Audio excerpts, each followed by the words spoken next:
Hey friends, welcome back to Grand Adventure. I'm your host, Mark Guido, and this week we are spending in beautiful Bradenton, Florida.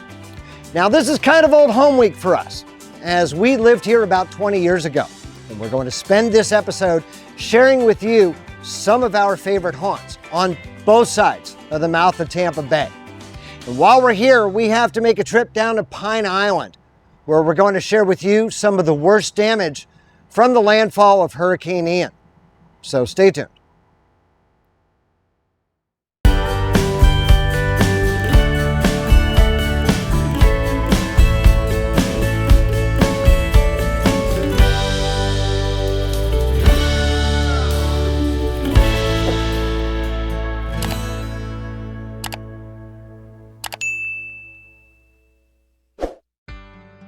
Back when we lived here 20 years ago, our RV had a keel instead of wheels. It's surprising how similar our RV systems are to those of our former sailboat. The sailing vessel drives south, so our fifth wheel today feels like our own land yacht for exploring the whole U.S. We once made our home in Anna Maria, at the northern tip of the 7-mile-long barrier island of the same name that forms the southern mouth of Tampa Bay in Florida's Manatee County. Anna Maria Island was first settled in the mid-19th century by Confederate Deputy Marshal and Tampa Mayor Madison Post, who then named the island for his wife Maria and his sister-in-law Anna. Cuban fishermen were the island's first visitors, and George Emerson Bean was the island's first permanent resident in 1892. Soon after, in 1898, Bean's son partnered with Charles Roser, a wealthy real estate developer from St. Petersburg, to form the Anna Maria Beach Company in order to develop the area. The first bridge connecting Anna Maria Island to mainland Florida was completed in 1922. Anna Maria Island today is divided into the three cities of Anna Maria in the north, Holmes Beach in the middle, and Bradenton Beach in the south, with a combined population of approximately 8,500. The island is bounded by the Gulf of Mexico to the west and Tampa Bay to the east. From May through October, sea turtles come ashore to nest. The island is also a bird sanctuary, with pelicans, multiple types of cranes, herons, feral parrots, sandpipers, osprey, and even a nesting pair of bald eagles. Bottlenose dolphins are plentiful in the waters surrounding the island. This is Bean Point, at the northern tip of the island. It's one of our favorite natural areas in Anna Maria.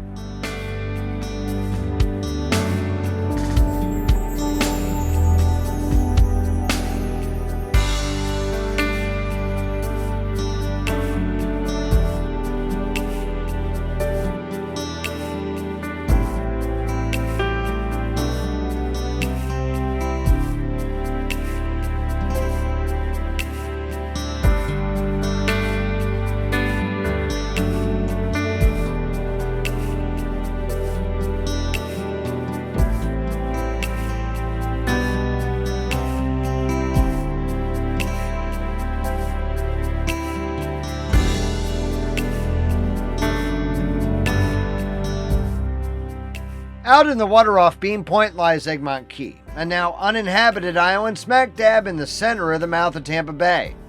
It's only accessible by boat or ferry, and served as a military reservation until 1923. It's now home to the Tampa Bay Pilot Association's Harbor Pilot Station, a Florida state park, a national wildlife refuge, and the 1858 Egmont Key Lighthouse.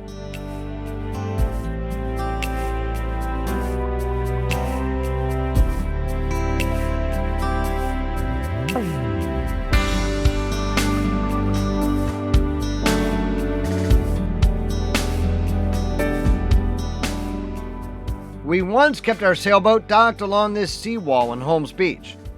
The restaurant and marina is now gone, since converted to a condominium complex. Some things here have changed, but by and large, this is still the same Anna Maria that we lovingly called home a couple of decades ago. There are two fishing piers located on the bay side of the island in Anna Maria.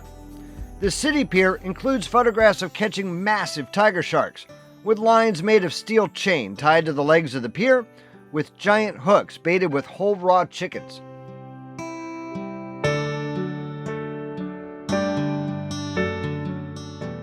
Just to the north, the restaurant at the end of the Rod and Reel Pier serves a wonderful breakfast with a view. However, the best breakfast deal in town may well be at the Manatee Public Beach, where they still serve the same all-you-can-eat pancake breakfast that they did back when we lived here in the mid-90s.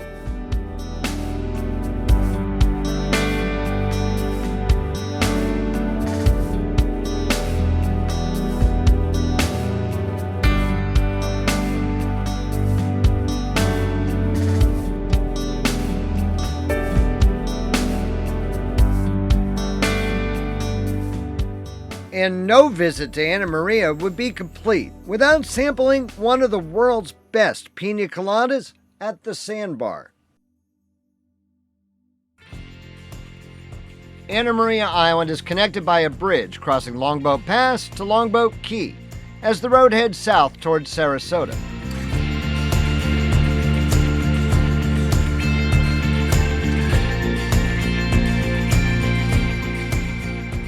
Longboat Key, in turn, is connected by a short bridge to St. Armand's Key, one of the Sarasota area's most popular shopping and dining districts.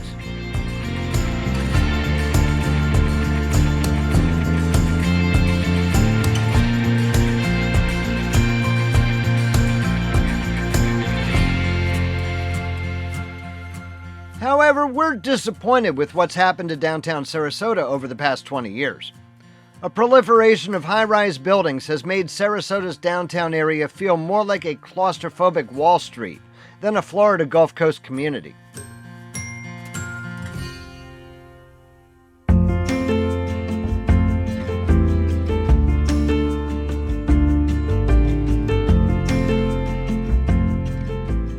For our visit to the area, we're staying this week at Horseshoe Cove RV Resort, a 55 and over sun outdoors gated community on the banks of the Bradenton River in Bradenton.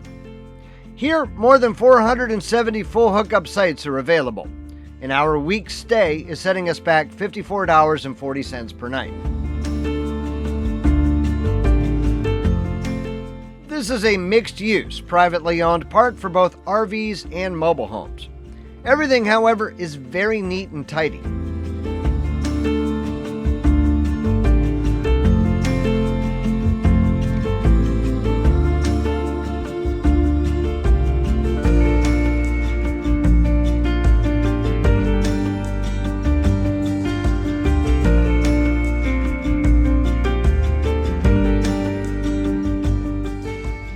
The extensive facilities here include a beautiful swimming pool and hot tub, pickleball courts, horseshoe pits, shuffleboard lanes, and more.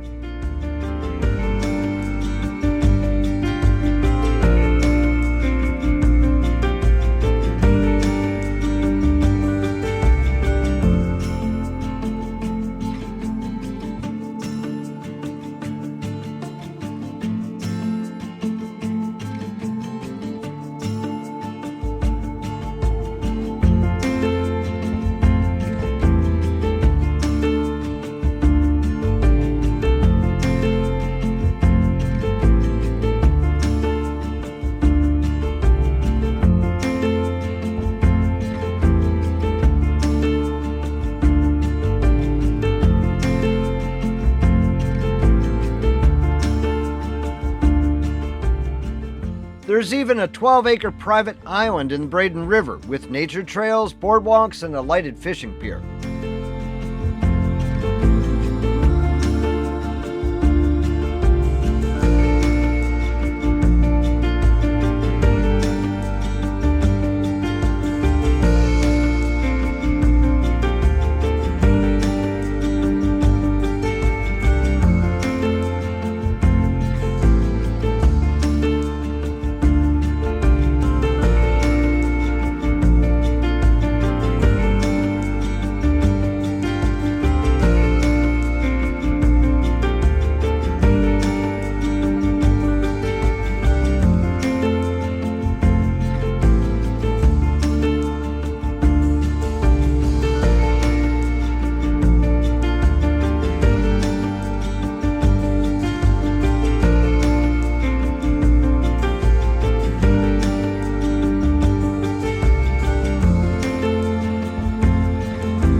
While we've been staying here, we've added undercarriage lights to light the area beneath our fifth wheel, and we're very pleased by the effect.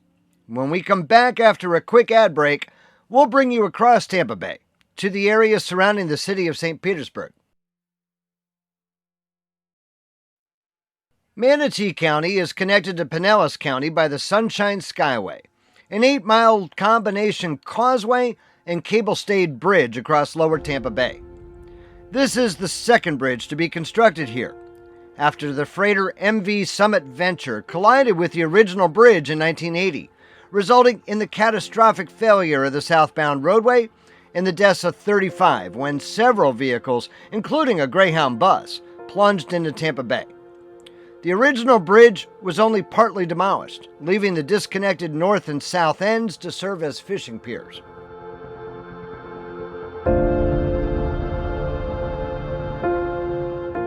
Not far from the north end of the Sunshine Skyway lies Fort DeSoto, a Pinellas County park at the northern mouth of Tampa Bay. RVers are probably most familiar with Fort DeSoto as one of the most popular RV campgrounds in the entire state. With its waterfront sites and thick vegetation reminiscent of episodes of Gilligan's Island, it's easy to understand why. It's nearly impossible to score a site here, and pet owners should realize that their furry four-legged campers are only allowed in one of the campground's 3 loops, further magnifying the challenge of obtaining a campsite at Fort DeSoto.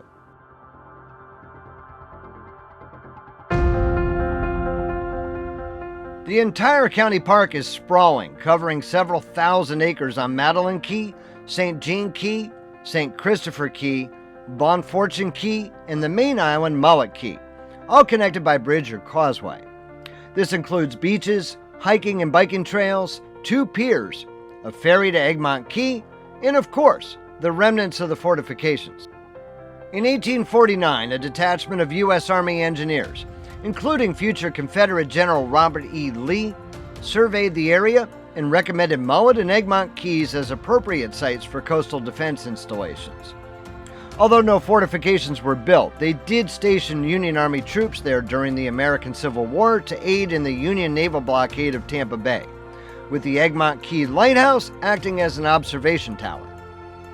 Construction finally began on those fortifications in 1898, on both Egmont Key and here on Mullet Key, where the fort contained artillery and 12-inch coast defense mortar batteries. The post consisted of 29 buildings, including a large barracks, a hospital, a guardhouse, a blacksmith and carpenter shop, an administration building, and mess hall with kitchen, a bakery, and a storehouse. The site also had brick roads, concrete sidewalks, and a narrow-gauge railroad to aid in moving materials and supplies around the post. Fort DeSoto remained active until 1910. Through most of World War I, a large caretaker force was at the post, usually with a force of about 25 men.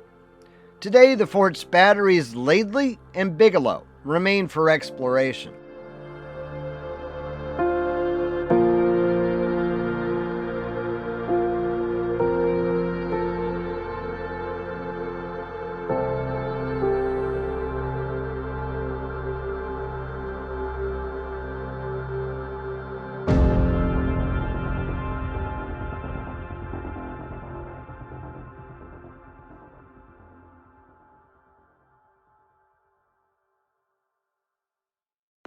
The Pinellas County Peninsula is bounded on the west by the Gulf of Mexico, where a group of communities known collectively as St. Pete Beach line narrow barrier islands along the coast. The southernmost of these communities is called Pass-a-Grille, where we also maintained a place for several years. This is by far the most quaint and laid-back portion of St. Pete Beach, where an extensive historic district includes boutiques, galleries, restaurants, rooftop bars, fishing piers, and, of course, a broad, white, sandy beach.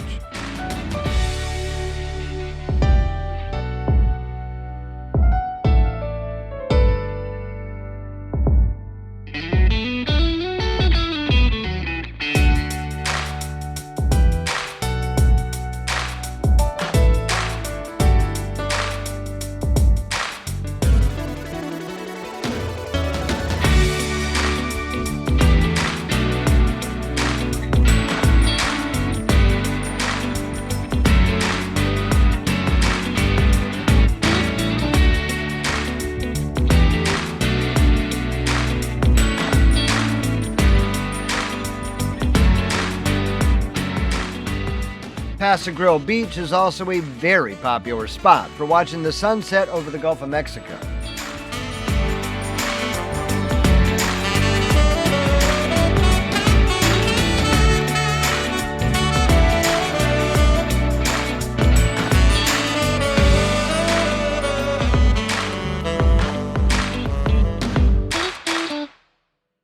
Heading north along the coast from Pass-a-Grille takes you through Treasure Island to Madeira Beach, where a popular shopping and dining area known as John's Pass Village and Boardwalk sits adjacent to the drawbridge connecting the two.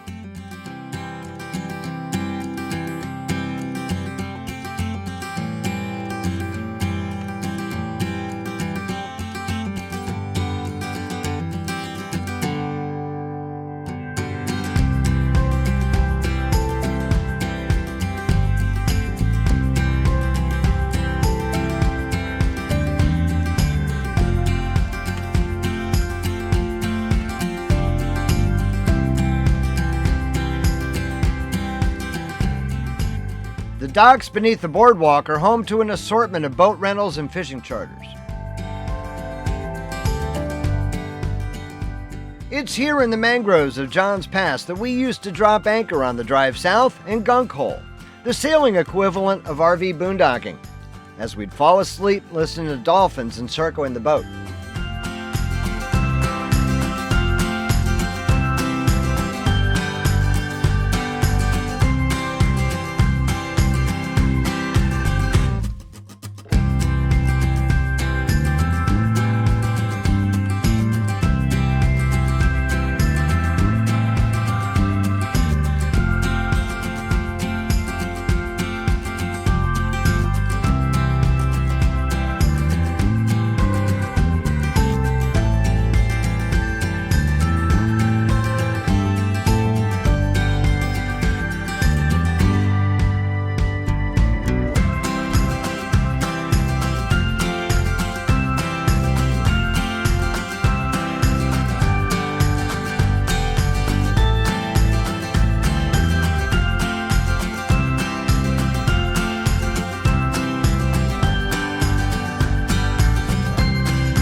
On the bay side of the Pinellas County Peninsula, downtown St. Petersburg has undergone a renaissance in recent decades and is now home to a wonderful assortment of shops, bars, restaurants, and an extensive marina.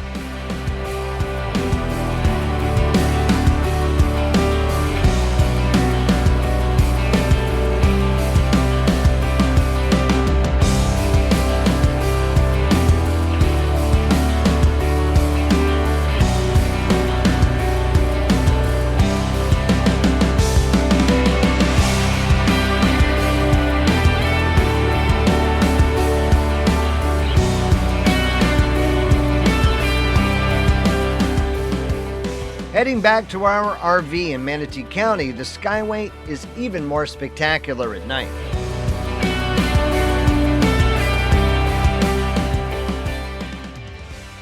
When we come back after a brief ad break, we're going to bring you south to Pine Island near Fort Myers to survey some of the most extensive storm damage from the landfall of Hurricane Ian.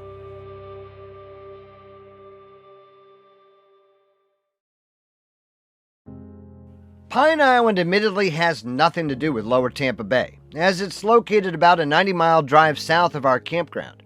However, work calls, and while we're here, my employer has asked me to head down to Pine Island to re-inspect a damaged property. So it's worth bringing you along to fully appreciate the devastation in this popular area of the Florida Gulf Coast. This is where Ian's eyewall came ashore for its first U.S. landfall. This is Matlacha, where the storm surge destroyed most homes and businesses and washed out the bridge to Pine Island. In a feat of spectacular efficiency, the state of Florida reopened the bridge in less than 3 days after the storm, restoring access to the island's residents.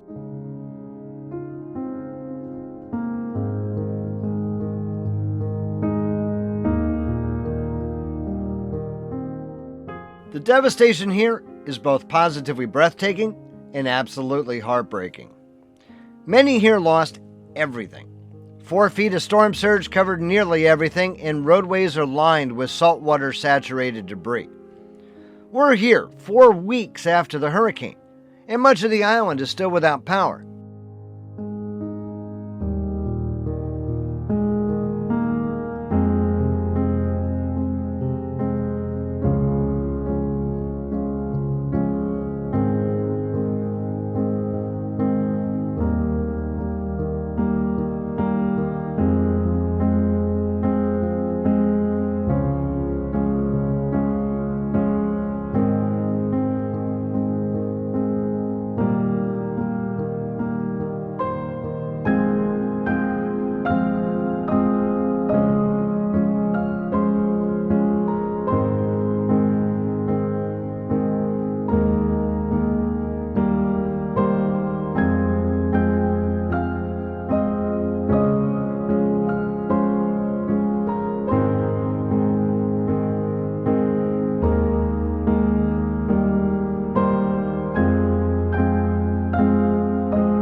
Crews are collecting the debris and piling it here in this massive temporary staging area. While these scenes are overwhelming, we've found the spirit of the islanders we've encountered to be absolutely inspirational. They're both fatalistic and optimistic, treating this experience as a part of Florida life and determined to rebuild.